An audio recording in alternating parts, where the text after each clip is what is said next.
This is your weekly introduction for your wonders this week. It's this Unit 1, Week 3, and our theme here is close encounters. And of course, when we talk about being something close, we're getting nearer to it. And an encounter could be something like an experience or just being able to observe something closer. So let's get started. Our essential question this week is, how can experiencing nature change the way you think about it? So I bet we've had some experiences lately where you've spent a little more time maybe outside than you normally would have. So I hope that you've been experiencing some nature more than usual. I know that I've been walking outside and have been able to notice the changes in the seasons a whole lot more this year than what I normally would have. So I have enjoyed experiencing nature that way. And today I'm doing this recording for you sitting out on my porch, and the leaves have started to fall from the trees, and um, the grass has changed from that bright green to kind of greens and browns. And my cats have even started to get a little bit furrier than what they were just a few weeks ago. Our vocabulary this week is going to be gone over here in just a moment. And we have some of the same skills that we've been talking about already with asking and answering questions. We're going to be talking about cause and effect a little bit more this week. We're also going to have narrative nonfiction, and we're going to talk about what that means, as well as homographs. So let's get started with our vocabulary.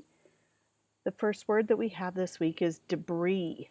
And it looks kind of like a funny word because it ends with an S, but we don't really say it. Debris is just the scattered remains of something. And an example of that is the science class picked up debris that had washed up on the beach.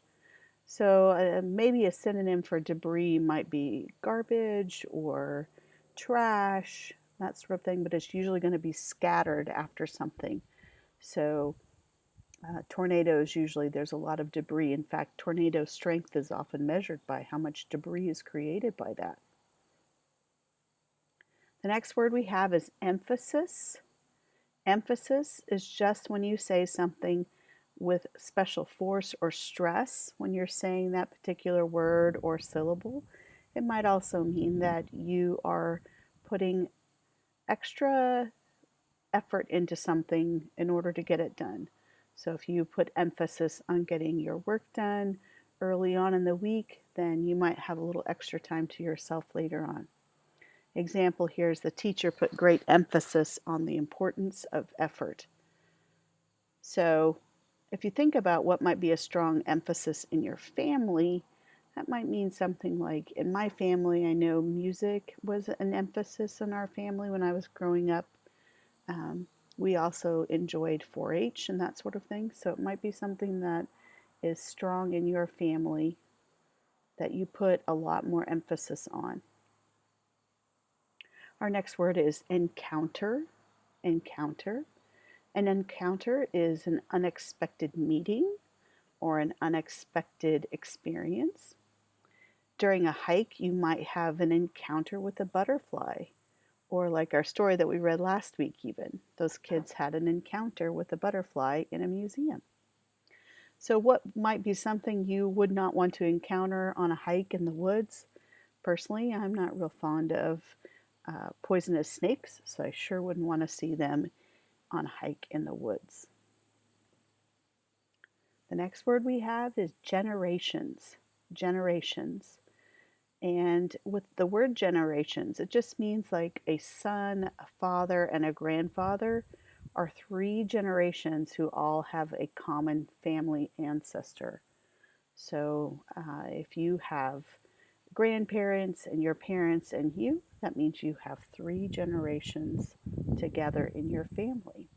And you all have a common ancestor who would be your great grandparents. So an example here is, my grandmother has a pie recipe that has been in my family for many generations. So if you think about the question here of how many generations of your family might be at a holiday celebration, well, depending on your family, you could possibly have up to 2 or 3 generations in your house for a family celebration, or maybe more. The next word we have is indicated. And indicated means to show or point out something. So our example is the thermometer indicated that it was hot outside. Another thing that might indicate something is your turn signal on a car indicates which direction you plan to turn. So a word that is not a synonym for indicated might mean something that you would not use for showing what you're going to do. So surprised might be one that you could use. The next word we have is naturalist, and this word is a word that describes a person who just specializes in the study of things in nature, especially animals and plants. Thus, the root word of this is nature. So someone who studies that studies nature. Our example this week is the naturalist told us about many of the plants and animals she studied. So if we're thinking about what school studies would prepare you for a career as a naturalist, most likely science would be one. Our next word is a tricky word. It's sheer. It's kind of tricky because it's hard to define unless you could see it.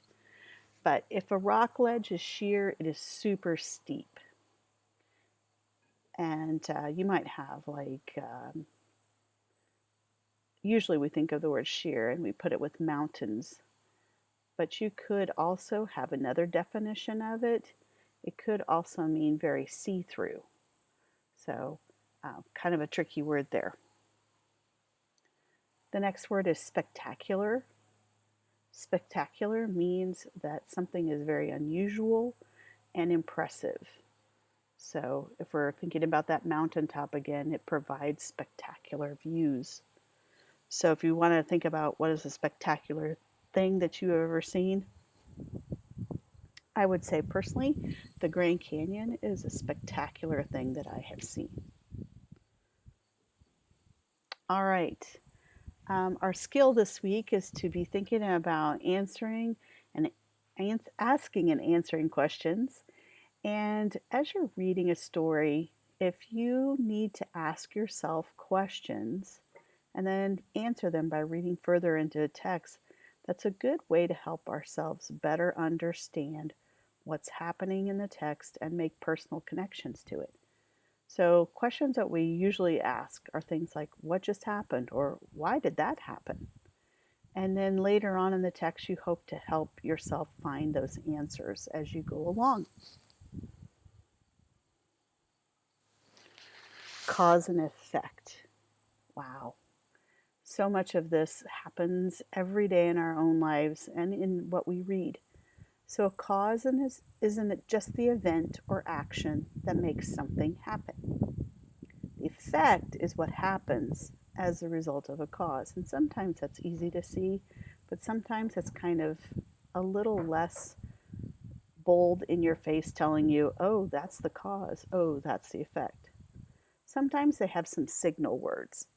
The word because, so, the phrase as a result and as a consequence can help you to know that what's happening in a text is probably cause and effect, and the author wants you to gain from that so that you can have better understanding.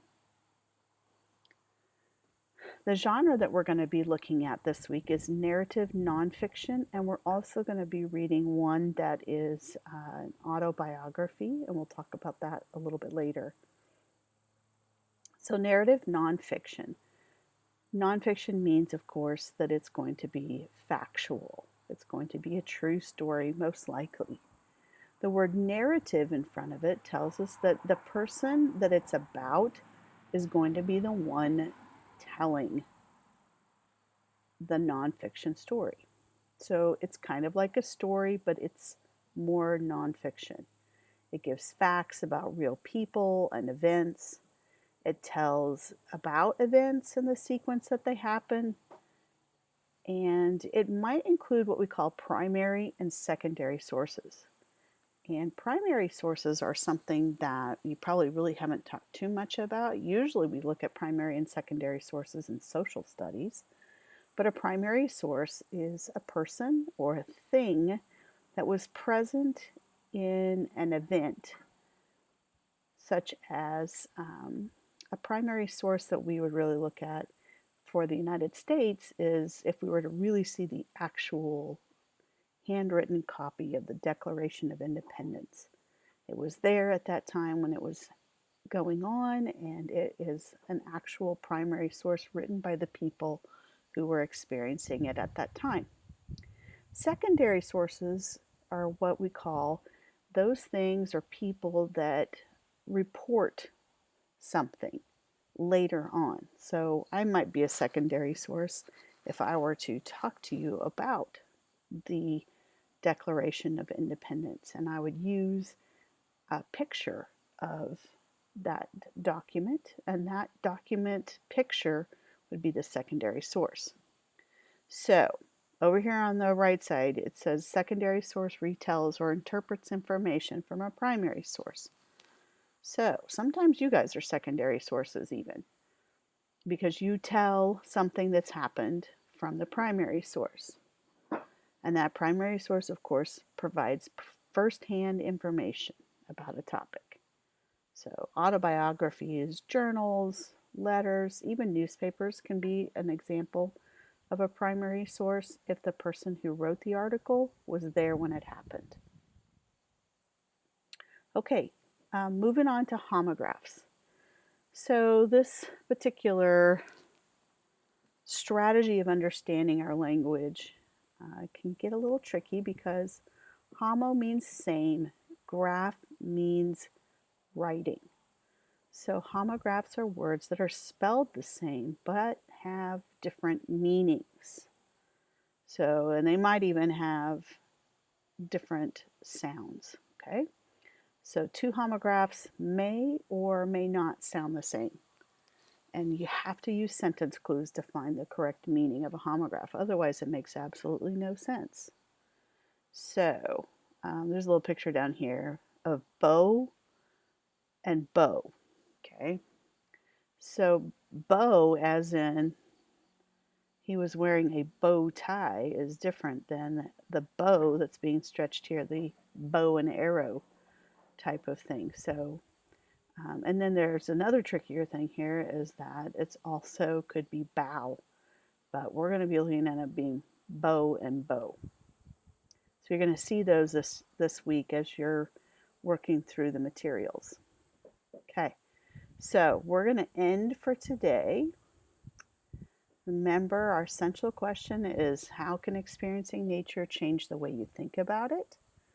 Make sure that when you're done watching the video that you've gotten your words copied into your 3-subject notebook, as well as a definition for them. You can use your online resources to figure that out if one of them is a little less clear for you.